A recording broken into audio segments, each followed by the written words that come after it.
네, 반갑습니다. 창업장학교 여러분. 이제 9차 우리 9번째 시간인데, 오늘은 대단원 3, 중단원 2. 지난 시간에 이제 통일 신라가, 고구려가 수나라 당나라를 막아냈고, 이제 신라가 어떻게 통일을 했나 그 과정을 같이 배웠는데, 이번 시간에는 통일 신라가 어떻게 발전했나라고 해서 교과서 89쪽, 그리고 96쪽까지 배우고, 오늘 학습 목표는 두 가지입니다. 첫 번째는 통일신라가 이제 상국을 통일했는데 어떻게 발전할 수 있었을까? 그 이유를 여러분과 같이 한번 얘기해보자 하고, 두 번째는 내가 속한 공동체가 발전하기 위한 가치를 쓰고 생각나누기라고 해서 이제 과제를 낼 건데, 통일신라가 발전할 수 있었던 이유는 선생님 생각에는 어떻게 보면 공동체주의를 좀 강조했다고 할까? 통일신라의 과제는 명확히 했어요. 뭐 어떤 게 명확했냐?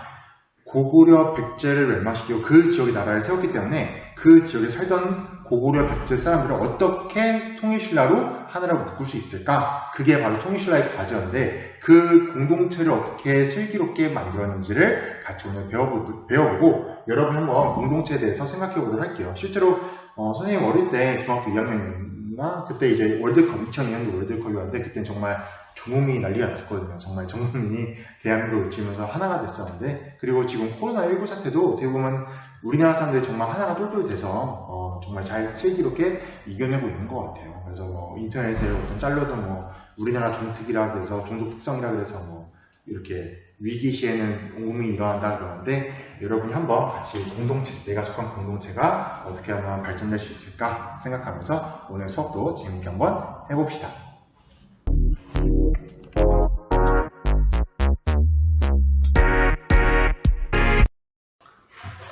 자, 그러면 학습 목표 첫 번째, 통일신라의 발전 이유를 같이 알아보고자 합니다. 여러분 신라 역사 쭉 몇 년 동안 버텼나요? 신라는 몇 년 동안 유지됐나요? 맞아요. 1000년의 역사를 가진 신라입니다. 그래서 엄청난 역사를 가지고 있는데, 그리고 통일하고 나서도 한 300년 정도를 더 유지합니다. 신라 같은 경우에는 정말 오랜 역사를 가지고 있는 국가예요. 그래서 어떻게 이 신라라는 그 조그만 나라를 시작해서 통일까지 나아가고 어떻게 국가를 발전시켰을까라고 해서 선생님이 그 이유를 신라가 어떻게 1000년 동안 유지할 수 있던 이유, 그리고 신라가 통일하고 나서 더욱더 발전할 수 있었던 이유를 세 가지를 생각하는데요. 우선 신라의 과제라고 볼 수 있어요. 신라를 떠받드는 기둥이라고 하죠. 첫 번째는 신라가 발전될 수 있기 위해서는 일단 정치적으로 통일이 이루어져야 했어요. 왜냐하면 신라 같은 경우에는 조그만 나라로 시작했기 때문에, 그 골품제라는 그 특이한 사회제도 때문에 약간 귀족들의 힘이 강했거든요. 근데 이 통일로 나아가서 이 귀족들의 힘을 억누르고 어떻게 하면 왕권을 강화하면서 이 정치를 하나 통일할 수 있었을까? 그 과제가 첫 번째 과제였고, 두 번째 과제는 어떻게 고구려 백제 유민을, 민족을 통일할 수 있었을까? 그 세 번째 과제는 어떻게 백성들을 하나로 사상적으로 묶을 수 있을까? 이 세 가지 과제가 있었습니다. 그래서 신라는 이 세 가지 과제를 정말 슬기롭게 해냈는데요. 같이 한번 어떻게 정치적으로 통일했을까? 그 첫 번째 과제, 정치 통일부터 보도록 하겠습니다. 그래서 신라가 왕권을 강화해서 정치적으로 통일을 이뤄나가요.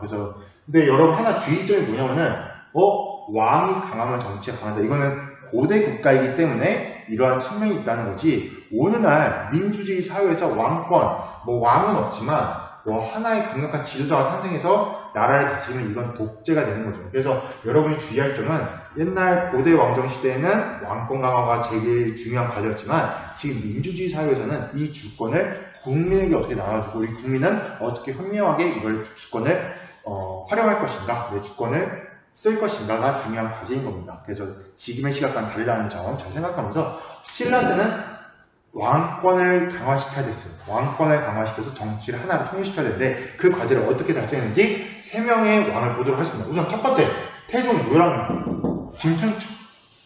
김춘추인데, 이제 당나라에 건너와서 나당 연합군을 어디 보면 나당 동맹을 결성시키는 왕이죠. 그래서 김춘추가 최초로 진골 출신의 왕으로 오릅니다. 선생님 진골 출신이 뭔가요? 라고 할 수 있는데, 잘 보세요. 신라 고품제에서 왕족은 두 가지로 나뉩니다. 즉,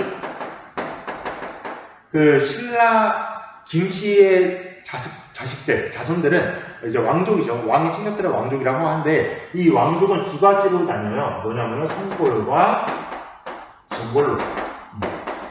근데 역사학자들이 도대체 성골의 기준이 뭐냐고 찾아봤는데 정확한 기록이 안 나와요. 언제부터 성골로 지정하겠다라는 기록이 안 나오는데 그래서 찾다 보니까 신라가 가장 잘 나가는 시절이 언제였죠?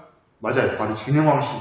이때 진흥왕이 그런 거예요. 진흥왕이 야 내가 왕권이 당했으니까 이제 앞으로 내 아들들만 왕을 할 수 있다. 근데 내 아들들의 핏줄을 내가 성골로 지정하노라 라고 뭐 그렇게 명확한 기록은 없지만 역사학자들이 이렇게 추정합니다. 아마 성골이 진흥왕의 직계 자손, 즉 진흥왕의 아들과 손자만이 성골이 돼서 있었고 진흥왕의 다른 형제들의 자손들은 다 진골로서 신라의 왕족으로 권리를 이제 왕족으로서 권한을 행사하고 있었는데 어떤 면에서 생각하냐 진흥왕의 자식들이 막 자식을 낳다가 아들이 배가 끊겨버려요. 그래서 여왕이 딸이 왕을 물려왔는데 그게 바로 선덕여왕 그 후에 진덕여왕까지 내려가는 거죠. 그러니까 이 성골 진흥왕의 자손들이 배가 끊겨버려요. 자, 그래서 선덕여왕, 진덕여왕 결혼 안 하거든요. 그래서 배가 끊기는 바람에 더 이상 성골이 없는 거예요. 왕족 중에서는 진흥왕의 자식들이 없는 거예요. 직계 자손이.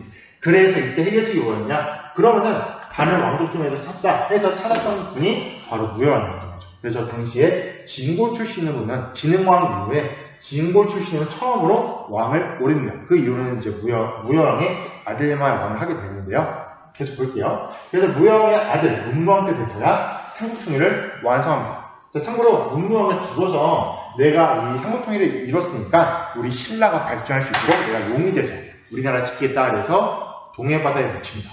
이게 바로 문무대왕릉인데요. 선생님도 여기 가봤었는데 정말 파도가 심해요. 그래서 여기에 묻혔다는 전설이 있는데 실제로 뭐 역사학자들이 잠수까지 해서 누구랑 굉장히 없나 찾아봤다고 하는데 아무튼 그런 전설이 있다고 하는 그런 전설이 내려오고 있는 문무왕입니다. 삼국통일을 완성했어요. 가장 중요한 거가 바로 신분왕입니다. 어떻게 보면은 정말 고민이 많았던 왕인 것 같아요. 자, 왜 어떤 고민이 있었는지 보도록 할게요. 우선 신문왕은 나라를 왕권을 강화하기 위해서는 어떤 권한을 약화시켜야 될까요? 맞아요. 바로 신하들의 권한입니다. 귀족의 권한입니다. 왜냐하면 권력이라는 것은 하나의 권력이라는 파이가 있다고 봅시다. 이 권력이라는 파이가 100이라면은 이거를 왕정시대는 왕이 독차지를 해야만 했죠. 만약에 왕이 독차지를 못하면은 분명 귀족들이 이걸 사이좋게 권력이라는 것을 사이좋게 나눠 가졌을 것이고 왕권이 약하면 약할수록 국가는 유지될 수 없습니다. 고대 국가는 유지될 수가 없어요. 지금이야 물론 민주주의이기 때문에 이 권력이란 것을 모든 사람이 동감히 나눠 가져야 되지만 왕정시대에서는 왕이 자기의 권한을 지키기 위해서는 귀족들의 힘을 약화시켜야만 했습니다. 그래서 당시 신문왕은 즉위를 하자마자 문무왕을 따라서 삼국통일을 이뤘던 장군들의 직위를 다 강등시켜버려요. 토사구팽이라는 말이 있어요. 그래서 사냥을 할 때까지는 개를 열심히 이용해서 사냥한 다음에 그 개를 썰어먹나 이런 거 있는데, 그러니까 완전 신문왕은 내 권한을 강화시키기 위해서는 그동안 권한이 강했던 신하들, 이 삼국통일을 이뤄내는데 도움을 줬던 그 신하들의 권한을 다 약화시킵니다. 그러니까 귀족들이 불만이 많았던 거죠. 야, 기껏해서 내가 군사 동원해서 삼국통일 일어났더니 신문왕이라는 애가 내 권한을 뺐더라. 그래서 당시에 김웅도를 중심으로 귀족들이 반란을 일으킵니다. 참고로 이 김웅도는 신문왕의 장녀변이에요.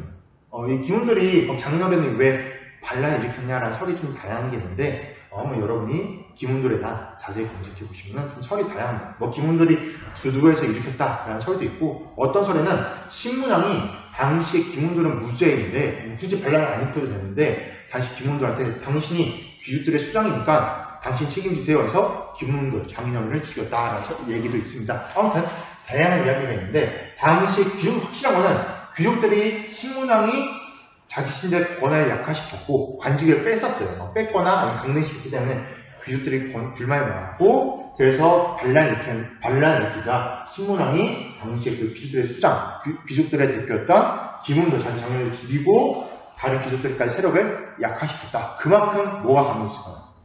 맞아요. 그만큼 신문왕의 왕권이 강해졌다라는 것 잘 기억하시면 됩니다. 그래서 신문왕이 일단 귀족의 권한을 약화시켰어요. 정치적으로 힘이 강한 귀족들을 다 잘라냈어요. 다 관직에서 제거하고 자기 믿을만 신하를 다 꽂아놓은 거죠. 높은 관직으로. 자, 그 다음에 관리들의 경제권을 약화시킵니다. 어떤 일을 했는지 볼게요. 신문왕이, 선생님 저 이거 보면서 신문왕이 간지 똑똑하구나 라고 느꼈는데 같이 볼게요. 어떤 일을 했냐. 관리들에게 관료전을 줬어요. 작전자거든요. 관료전을 주고 노급을 폐지합니다. 노급은 나를 준대. 자, 이게 무슨 말이냐. 우선 관리들에게 자, 나를 도와주는 관리들, 즉 공무원들, 국가에서 일하는 이 공무원들, 귀족들한테 너네들 내 밑에서 일하네, 수고하네 하면서 관료들에게 주는 땅을 줍니다. 그래서 관료들에게 자, 옛날에는 지금이야 일을 하면 한 달에 한 번씩 월급이 나오는데 그때는 뭘 줬냐? 땅을 줬어요. 땅을 줘서 어떻게 했냐? 야, 내가 이번에 평택시 청구급에서 나는 땅을 너에게 주노라. 이 땅에서 농민들이 100가마를 수확하면은 예를 들어 100가마를 수확하면 쌀 100가마를 수확하면은 10분의 1을 세금을 냈어야 되거든요. 10분의 1. 옛날에 세금은 10분의 1이었어요. 10분의 1의 세금이니까 10가마겠죠. 자, 이제 청구급에서 10가마를 취해를 해야 되는데 국가가 세금을 받아야 되는데 이 10분의 1을 너네 관료들이 받아라. 그래서 이 관료전을 줍니다. 즉 땅을 준 거예요. 즉 일정량의 땅을 줘서 이 땅에서 나는 세금의 10분의 1을 니네가 국가가 먹는 대신에 관리들이 니네가 먹어라 하는 거죠. 그래서 이런 식으로 옛날에는 월급이 없습니다. 관료전. 그래서 신문왕 우선 관리들한테 관료전에 땅을 준 거예요. 그럼 관리들이 얼마나 좋았겠어요. 야 월급 주네? 웬일이야. 우리 막 기술 생각 진압하더니 신문왕이 좋은 면도 있었네? 라고 한 거죠. 그런데 신문왕이 곧바로 다음 있다가 노급을 폐지시켜버립니다.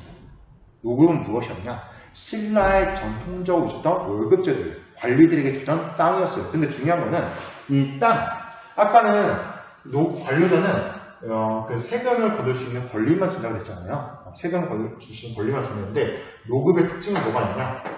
이게 마을 읍자거든요. 마을을 통째로 줍니다. 이 뜻이 뭐냐? 노급은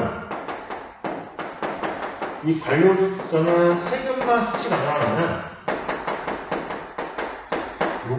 노급은 세금을 거둘 수 있는 권리는 줍니다.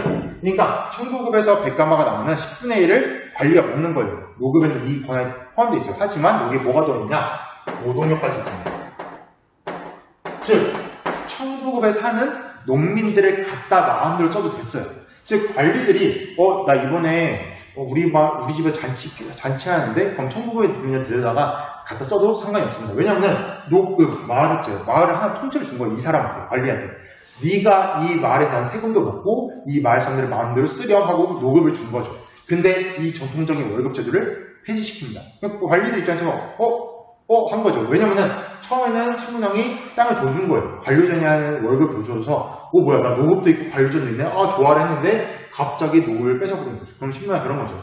야 너 몇 년 전에 내가 관료전 줬잖아. 땅 더 필요하지 않잖아. 노급 빼는 거죠. 그럼 관리들은 이게 좋은 건가 나쁜 건가 하면서 조선모사의 느낌? 약간? 그러면서 노급을 뺏겼는데 불만이 쌓여도 불만을 피할 수가 없어요. 왜 불만이 쌓여도 왜 불만을 얘기할 수 없을까요? 맞아요. 이미 장인어른까지 죽여버렸어요. 신문왕. 나한테 대드는 놈 다 죽일 거야. 노급 뺏었어? 불만이야? 나한테 얘기해. 넌 죽어. 막 이런 식으로 이미 귀족들의 권한을 약화시켰으니까 귀족들이 그냥 시키는 대로 할 수밖에 없는 거죠. 근데 그럼 신문왕은 왜 노급을 폐지하고 관료전을 줬느냐? 생각해보세요. 이 노급에 노동력을 준 거잖아요. 이 노동력들 농민들이 호미 들고 삽 들고 있으면 농사꾼이지만 귀족들이 만약에 이 농민들한테 칼을 주는 순간 뭐가 될까요? 군사가 됩니다. 왕의 입장에서는 노동력을 함부로 귀족한테 준다? 상당히 부담스러운 일입니다. 그래서 왕의 입장에서는 왕권을 강화하고 귀족들의 경제적 권한을 약화시키고 그 귀족들의 힘을 빼앗기 위해서는 이 노동을 폐지시켜야 되는 게 필수였던 거죠. 그래서 신문왕 머리를 써서 관료전을 먼저 준 다음에 먼저 당근을 주고 채찍을 때려버린 거죠. 그래서 엄청 선생님 이거 보면서 신문왕이 상당히 똑똑한 왕이구나. 그리고 귀족들이 노동력을 뺏었네, 불만이 쌓이네. 하지만 불만을 피할 수 없도록 이미 기본도를 통해서 다 제거를 한 거죠. 귀족들의 힘을. 그래서 상당히 똑똑한 왕이구나 하고 그 교육기관, 오늘날 학교죠. 학교를 세워요. 국학이라는 학교를 세우는데 이걸 세움으로써 신문왕이 필요한 인재들, 자기가 쓸만한 인재들을 뽑았다라고 보시면 됩니다. 그래서 정치적 통일을 위해서 왕권강을 했던 왕들, 무왕, 문무왕, 신문왕까지 갖고 잠깐 정치교육의 변화 되게 중요한 기구를 하나 설명해 주도록 할게요. 잠시만요. 정지해야 돼. 자, 이어서 할게요. 자, 정치기구의 변화인데, 내가 내 글씨고 뻥 터졌습니다. 죄송해요. 자, 아무튼, 정치기구의 변화인데, 정치기구, 신라 시대 때 통일이 됐잖아요. 통일이 되니까, 나라가 커졌잖아요. 일단, 그러니까, 그리고 왕권도 강해졌어요. 방금 봤던 왕들의 권한도 엄청 강해진 거예요. 왕권이 강해지니까, 신라 입장에서 기존에 있었던 정치기구를 쓰는 게 아니라, 새로운 정치기구를 만들고 사용할 필요가 있었던 거죠. 그래서 만들었던 기구가 집사부입니다. 여러분, 집사, 뭐죠 집사? 맞아요. 내 집에서 나를 대신해서 일을 해주는 사람은 집사예요. 그 말 그대로입니다. 왕을 대신해서 왕의 명령을 따르고 왕을 대신해서 왕의 기밀문서를 관리하거나 왕의 모든 명령을 대신 수행해주는 사람들을 그 관리들을 모은 관청이 집사부였어요. 그러니까 왕이 집사들을 모은 관청이 집사부였고 이 집사부의 대표가 김씨. 나중에는 이 집사부가 더 커지니까 시중으로 바뀌어요. 이름이. 아무튼 대표가 김씨였고 반면 신라는 원래 전통적으로 정치가 어디서 했냐? 귀족들이 모여서 했어요. 그래서 귀족들이 모여서 했던 회의가 화백회의였죠. 그 화백회의 대표가 상대등이었는데 원래는 화백회의에서 모든 국가의 운영을 정하고 상대등이 이걸 왕한테 보고를 했었는데 이제 왕권이 강해지니까 왕이 귀족들의 힘을 약화시켰잖아요. 그래서 왕이 어떻게 하냐? 야, 앞으로 모든 일들을 이렇게 각 지방에서 일어나거나 필요한 일들을 누가 이걸 수업하냐? 화백회의 운영을 하지만 이제 집사부 니네가 해. 그래서 집사부의 권한을 엄청나게 강화시킵니다. 즉 왕이 이제 모든 정치적인 전반의 일을 다 할 테니까 내가 왕권이 강한 만큼 집사부의 권한도 강화시켜라. 그래서 모든 행정부를 집사부가 하고 또한 집사부의 대표였던 김씨의 힘도 커지는 거죠. 반면 통일신라 시대 때 그 화백회의는 점점 역할이 없어진 거죠. 맨날 귀족들이 모여서 야 우리 뭐 회의할 거 있냐? 없는데? 집사부가 다 했대. 얘들이 모여서 아이고 흰새 한타임을 한 거죠. 아이고 왕권 너무 강하네. 아이고 우리 뭐하냐 이러면서 화백회의 힘이 약해지고 똑같이 상대등의 힘도 약해졌다. 그래서 통일신라 때는 정치기구의 변화, 이렇게 집사부의 힘이 강해졌다는 점. 자, 여기까지 하면서 첫 번째 통일신라 결정의 첫 번째 왕권이 강화됐다. 정치적 통일을 같이 한번 알아봤습니다. 수고했어요. 아직 안 끝났어요. 끝. 자, 그러면 통일신라가 발전했던 이유 두 번째 기둥이었죠. 이제 민족 통일. 신라가 가장 큰 과제, 통일하고 나서의 가장 큰 과제는 어떻게 고구려 백제 사람들 자기 편을 끌어들이냐가 문제였어요. 왜냐면은 생각해보세요. 여러분 지금이야 뭐 신라가 우리나라의 역사지만 그 당시까지만 해도 다른 나라예요. 다른 나라단 말이에요. 고구려 백성 입장에서는.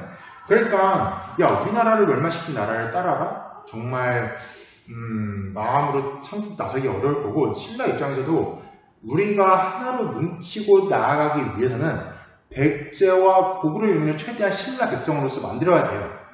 그러기 위해서 엄청난 노력을 합니다. 그 노력 한번 보도록 할게요. 자, 우선 지방제도를 바꿔버리는데요. 지방제도, 신라시대 때 지방제도. 어느 날은 뭐 경기도, 충청도, 뭐 전라도 말하면서 이제 각 도가 있고 그 아래 시가 있고 그 밑에 뭐 동과 읍, 면이 있듯이 그 당시에는 구조 오소경이라는 제도가 있었습니다. 자, 한번 지도를 한번 볼게요. 자, 지금 보면은 신라가 땅덩어리가 커지니까 신라는 지금보다 작지만 옛날 신라 시대 때보다 커졌으니까 땅을 9개로 나눕니다. 그래서 여기부터 뭐 한 주 뭐 이렇게 해서 9개의 주로 나누는데 주가 가장 큰 단위여서 지금 시면 뭐 경기도, 충청도라고 보시면 되는 거죠.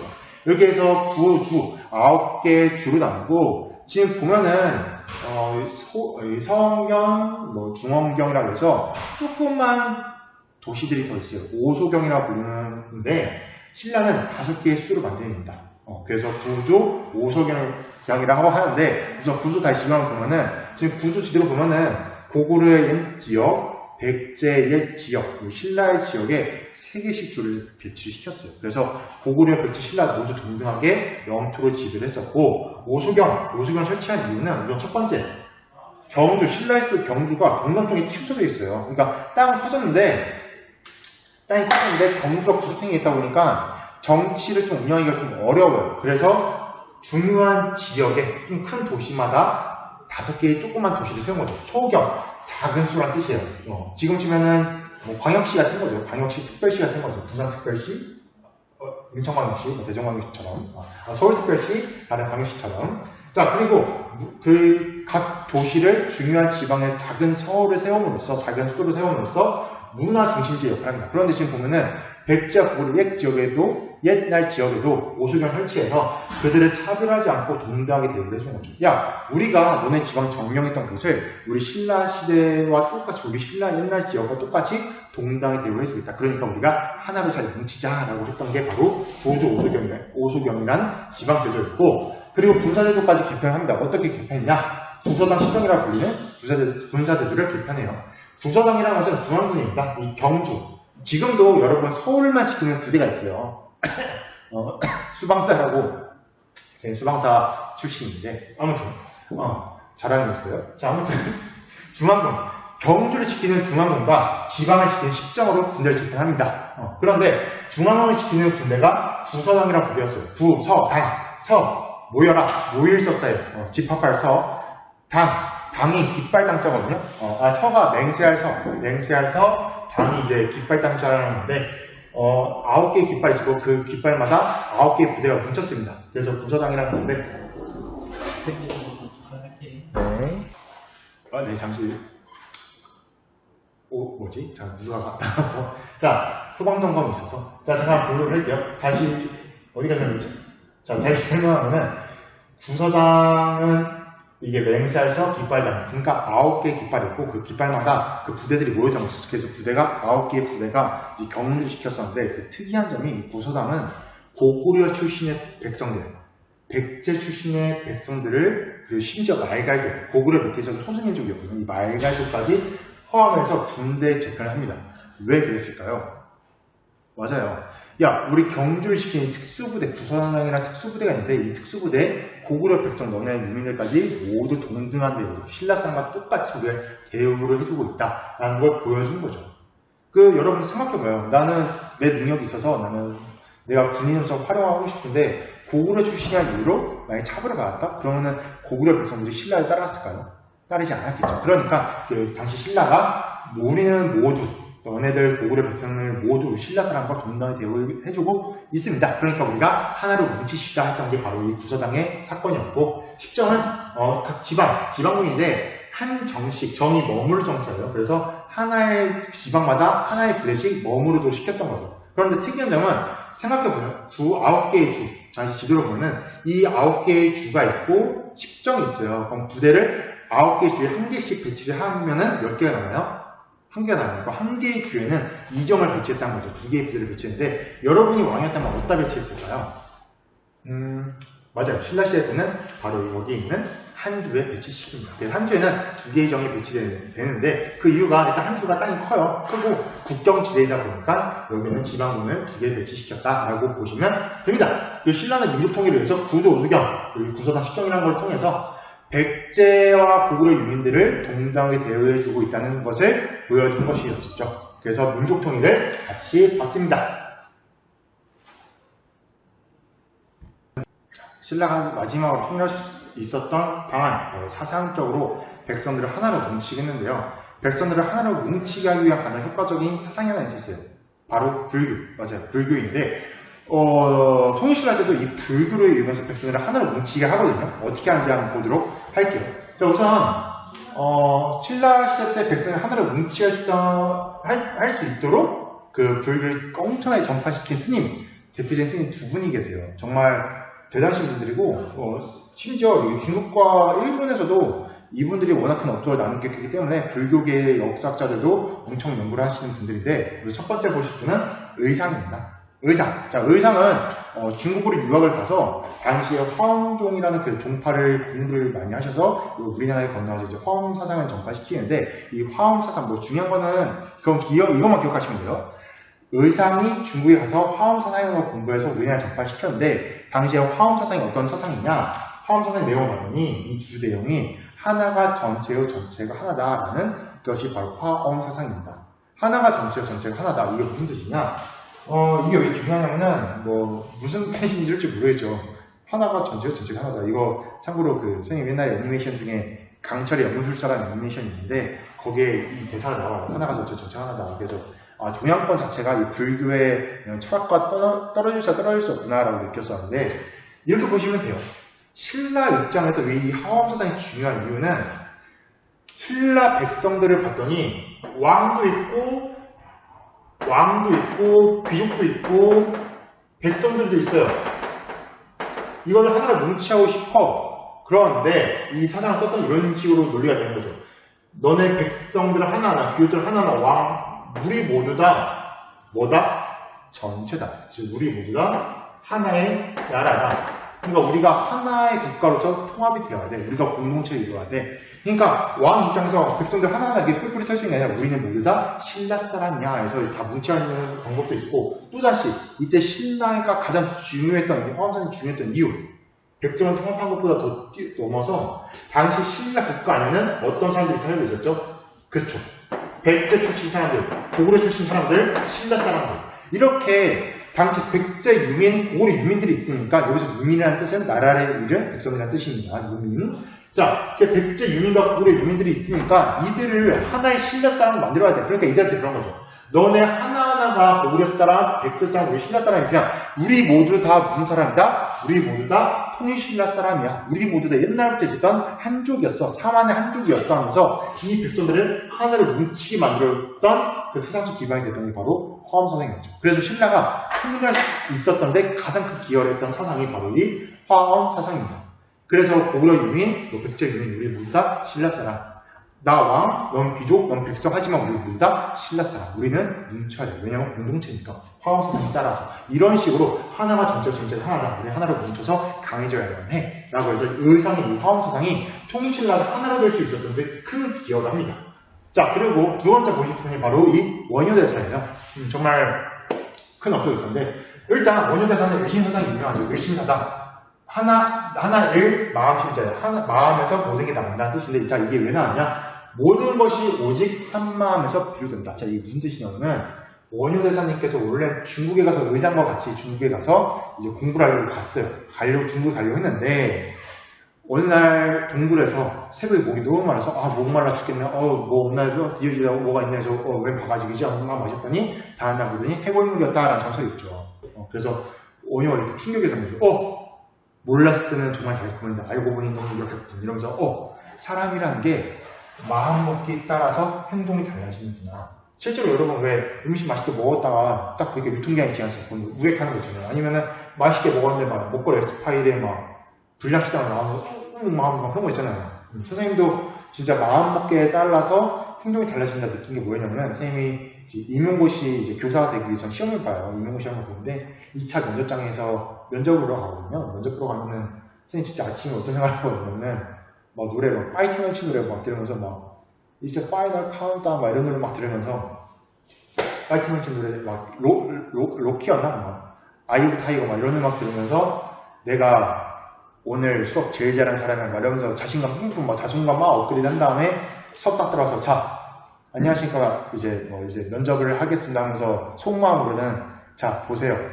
내가 가장 수업 잘하는 사람이고, 이런 식으로 막 진짜 자신감을 엄청 가진다는 수업을 했거든요. 그랬더니 좀 결과가 좋긴 했는데, 아무튼 거기서 느꼈어요. 진짜 사람이라는 게 마음먹기에 따라 달랐구나. 그래서 여러분도 그 중요한 시험 앞두고 있거나 중요한 걸 앞두고 있으면 그 마음 자체, 원효 선생님처럼 마음 자체를 일단 성공의 마음으로 좀 돌리면서 좀 긍정적으로 행동하면은, 긍정적인 마음을 가지면은 정말 뭐든지 성공할 거예요. 아무튼 이게 바로 의신사상이에요. 모든 것은 마음먹기에 따라 달려있다. 이게 의신사상이고, 그거보다 중요한 건 이겁니다.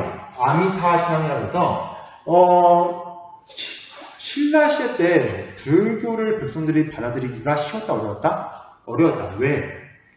불교를 공부하려면 불교 책을 봐야 되는데, 불교 책이 뭘로 되어 있다? 한자로 되어 있다. 그러니까 백성들이 야, 농사 짓기 바빠 죽겠는데 언제 한자 공부하고 있어요. 한자 공부한다 쳐도 불교경전 읽기 쉽겠어요? 무지만이 어렵습니다. 불교경전 내용이 뭔지도 몰라요. 그러니까 백성들이 불교경전을 공부하기가 어렵습니다. 이런 백성들에게 불교를 전파시키신 분이 원효예요. 어떻게 전파시켰냐? 백성들이요, 불교경전을 읽을 필요 없어요.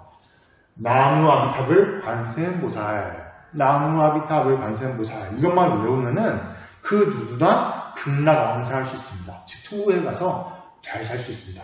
참고로 여기 아미타부 관세음불이 뭐냐면은 각각 현재를 잘 살게 해줄수록 도와주는 부처님, 또는 죽어서 극락에 가서 극락에서 나를 도와주는 부처님을 있거든요. 각각. 그래서 나무 아미타부, 현재도 잘 살고 관세음보살, 뭐 나중에도 잘 살게 해주세요, 뭐 이런 뜻입니다. 그래서 백성들이 그러는 거예요.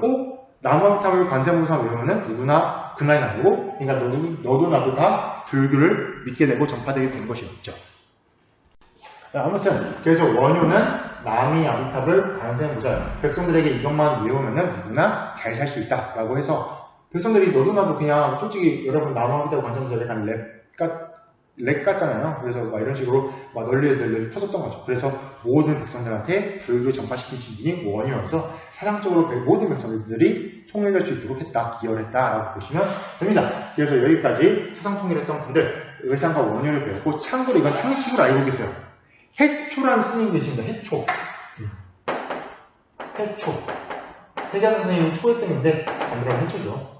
이 해초라는 스님이 있는데, 이 스님이 왜 중요하냐? 이 스님이 불교를 내가 공부해야겠다 해서 불교가 시작된 거, 인도로 가시는데, 자, 지도 한번 볼게요. 참 바다로 가서 인도 조상에서 땅으로 막 돌아다니다가 인도 북부지방, 이 실크로드를 한 바퀴 쫙 돌면서 오시면서 그걸 다 적으세요. 어떤 나라에 갔더니 이런 일이 있다라 하면서 기행문을 적으시는데, 그게 바로 왕후 천추국전입니다. 그래서 천추국이라는 나라에 왔다 갔다 하면서 적었던 책이다라는 건데, 이게 이 8세기경에 실크로드의 역사를 알 수 있는 유일무이한 기록이에요. 그래서 이 왕후 천추국전이 좀 중요해서 세계사적으로 좀 중요하거든요. 그걸 쓰신 분이 바로 이 해초 스님이다라는 것까지, 그래서 통일신라 시대의 유명한 스님 세 분, 의상, 원효, 해초, 이렇게 세 분을 알아봤습니다. 수고했습니다. 끝!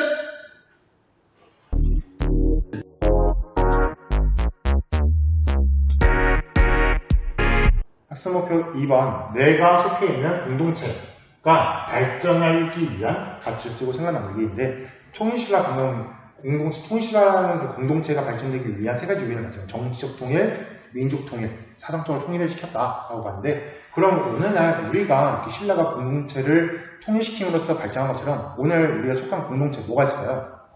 맞아요. 학교도 있고, 가정 있고, 또 국가, 세계, 이렇게 내가 속한 공동체 정말 다양하고 많죠. 그거를 같이 한번 여러분이 간단한 표현으로 과제를 해보도록 합니다.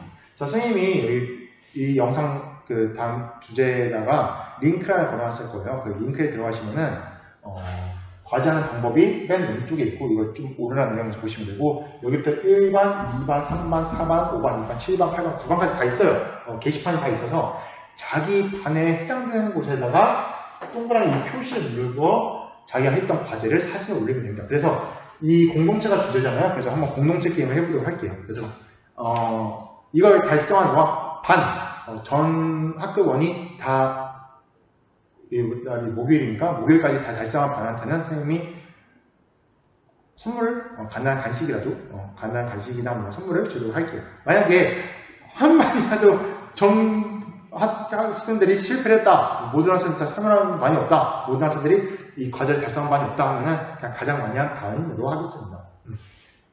자, 어떻게 하는 거냐? 선생님, 거기 과제에 클릭하면은 예시사한테 올려놨는데, 손바닥을 들고, 손바닥을 이렇게 그려요. 이렇게 그려요. 자, 이렇게 그려요. 발가락을. 자, 손바닥을 들고, 대충 드릴게요. 이렇게 손바닥 대고 그리는 거예요. 지금 크기 때문에 이렇게 한 거예요. 자, 엄지에는 자기의 학번. 검지에는 우리의 가족이 하나가 되기 위한 가치. 중지에는 우리 학교. 우리 반이 하나가 되기 위한 가치가 뭐가 필요할까? 네 번째는 우리 나라. 대한민국에 하나가 되기 위한 가치가 뭐가 있을까? 마지막에는 우리 세계 시민이잖아요. 우리 전국 세계 사람들이 하나가 되기 위해 뭐가 필요할까? 지금 선생님 하나 안타까운 사건이 이번에 코로나19로 이태원 때문에 마침 난리가 났는데, 어떻게 보면은, 지금, 솔직히 이태원 이러한 시기에 마스크 안 끼고 간 것도 잘못이긴 했죠. 하지만 그들을 이렇게 비판하는 것도 필요하지만, 그래도 어떻게 보면 그들이 하나의 공동체로서 좀 포용을 했죠. 왜냐면은 세계적으로 봤을 때 지금 아시안들의 차별이 심해지잖아요. 솔직히 지금 선생님들 유럽에 좀 관리가 좀 무서운 상황인데, 그런 식으로 이 세 개가 분열되는 게 아니라 하나가 되기 위해서는 좀 용서와 뭐 희생, 뭐 이런 가치도 필요하지 않을까 싶은데, 이런 식으로 여러분이 선생님이 가치표를 지금 한번 띄워줄게요. 자, 여기에 수많은 가치들인데 이 가치 중에서 여러분이 우리 가족에게 필요한 가치, 우리 학교에 필요한 가치, 나라에 필요한 가치, 세계에 필요한 가치를 이렇게 하나하나 적어주고 사진 찍어서 선생님 링크에다가 올리시면 됩니다. 자기 반에 해당되는 게시판에다가 올리시면 돼요.